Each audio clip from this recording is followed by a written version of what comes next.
Welcome to the All Out Leadership Podcast, hosted by Pastor Eric Lawson, where each episode is uniquely designed to help you live all out by bringing you practical leadership from a biblical perspective delivered in 10 minutes or less. So whether you're a business leader, serving in ministry, or simply looking to grow in your leadership, this podcast is for you. Before we dive into this week's topic, make sure to subscribe to the podcast and download the show notes at ericlawson.com/podcast. And while you're at it, feel free to share the content on social media. Now, let's join Pastor Eric for this week's conversation. Welcome to another All Out Leadership Podcast. We are talking about David and the 5 enemies of success that we all encounter on the path. We're looking at that the enemies tend to be within our own camp. They're not the enemy that we would think, especially if you're a Christian. What you're going to find in most of these are other Christians or so-called Christians or barely Christians that seem to be coming against us. So we saw that the first one is you'll always have some enemy along the way that's above you, some type of authority figure that's throwing spears at you, like Saul was throwing spears at David. David played harp. Saul threw spears. And so we saw that David behaved himself wisely, and we see that one of the things he did that was wise was how he processed his pain, his frustration. We saw last week that he processed first. Before processing with others, he processed up with God. That's many of the Psalms, our leaders processing their pain, being brutally honest with God about what they feel. We're going to continue with the next step of how to process our pain. 1 Samuel chapter 19, verse 18. So David fled and escaped, and he went to Samuel at Ramah and told him all that Saul had done to him, and he and Samuel went to stay at Noath. Now it was told Saul, saying, take note, David is at Noath in Ramah.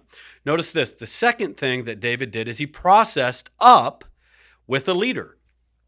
It's okay to process up with the right leaders inside of your life who can be part of the solution.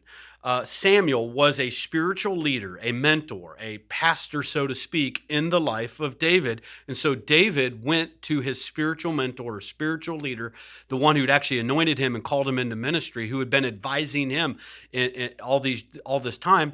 He went back to him, and Samuel gave him great advice. Samuel encouraged him in the Lord. So find those spiritual leaders who you can process up with. And again, you got to be very careful where you process your pain, because if you process with somebody who's not part of the solution, or you don't process up with an authority figure, it's a thing called gossip. Gossip is talking to people beside you or below you who aren't part of the solution. There was a rabbi who had a man inside of a synagogue who had gotten offended at this rabbi. And so he began to talk about the rabbi to people in the city, in the village, and kind of just spread little rumors about the rabbi. And one day, the man felt sorry for what he did, realized it was wrong that he was gossiping about the rabbi. So he went back to the rabbi and he apologized. He said, sir, this is what I did. Would you please forgive me? And he goes, I know what you did, because it came back to me and I've heard what you've been saying. And I'm going to be honest, it hurt, but I do forgive you. And so the man said, is there anything I could do to make it up to you? And the rabbi said, yes, there is. Take this pillow. And so the rabbi went into a room and grabbed a pillow. It was a big down, fluffy pillow full of like goose feathers. And he said, take this pillow, go out into the town square and tear it open and take the feathers and throw them out up into the air and then come back and see me. So the young man did that, and it was a gusty day, and he tore that pillow open and threw all the feathers up in the air, and they blew in all kinds of different directions all over the town, all over the village. So the young man came back to the rabbi, and he said, sir, I did what you asked. Now what should I do? And he said, now I want you to go back, and I want you to pick up every one of those feathers and put those back in the pillow. He said, sir, that would be impossible. How could I find those all? And he goes, that's exactly what gossip does. When you throw up into the air somebody's reputation and you say something about them, the winds of gossip spread them everywhere, and it's impossible to take it back. Gossip inside of the Bible is actually a really large sin. In fact, when you look inside of Proverbs, it says there's 6 things God hates. 7th is an abomination. And the 7th thing God hates, and this is like above murder, this is above all kinds of things. God says the 7th thing that he calls an abomination is this: one who sows discord among his brethren. In the Jewish culture, gossip was frowned upon as equal to murder, and here's why. Gossip is the equivalent of murdering somebody's reputation. Because whatever you say about that person is what that person becomes in the eyes of somebody else. And what happens is you've now tarnished that person's reputation, and now that person basically becomes dead to other people in terms of they can no longer influence somebody else because they can't hear from that person now because they heard whatever it was you said. Basically, you murdered their reputation. As a pastor, this happens frequently to pastors. So somebody gets offended inside of a church, they walk out and they go, oh man, da, da, da, da, and they spread a rumor and they say something. What happened is they murdered that pastor's reputation to that person who tells that person who tells that person. And now what's happened is that pastor's reputation is dead to that 5, 10, dozen, or 100 people who now have a negative view of that pastor. And so here's what's unfortunate. Maybe God wanted to use that pastor in some way to help those families come to Christ or help their marriage or help them grow in their walk with Christ. And they can no longer receive from that pastor because that gossip that was shared. It's not just pastors, it's with other people. There's people that you could have been friends with, people that could have been life-giving relationships, but you can't receive from them now because you received a word of gossip about them.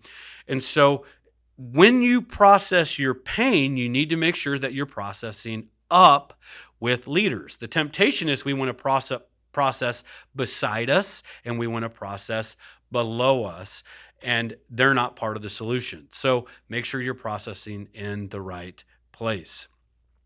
Next, we see David not only processed up, but then this is a safe place that he did process that would be a sideways relationship that is okay. And we see this, 1 Samuel chapter 20, verse 1. Then David fled from Noeth and Ramah and went and said to Jonathan, what have I done? What is my iniquity? And what is my sin before your father that he seeks my life? He went to a covenant friend who could be part of the solution. Because of David's relationship with Saul, and because David and Jonathan were covenant brothers, he went to a safe place that was the right place because Jonathan was inside of this situation and could be part of the solution. So that is an okay place to do. Who are your covenant brothers and sisters who are part of the solution that can help you? And we see that Jonathan strengthened David and gave him perspective to help him process this particular pain. So when you have an enemy above you, the key is this: behave yourself wisely, process 3 healthy ways. Number 1, we process up first with God, process up with the right leader, and number 3, process with a covenant friend. All right, we'll see you next week as we get into enemy number 2, and that is the enemies below you that you will encounter, the Absaloms in your life on your journey to God's best. See you next week. Thank you for joining us on the All Out Leadership Podcast. We hope you gained new biblical insight that challenged you to grow in your leadership. If you've enjoyed this week's episode, we would love your help in getting the content out farther. You can help by subscribing to the podcast at ericlawson.com/podcast and telling others about it. Next week, Pastor Eric will be back with another episode. So until then, we hope you have a great week being an all-out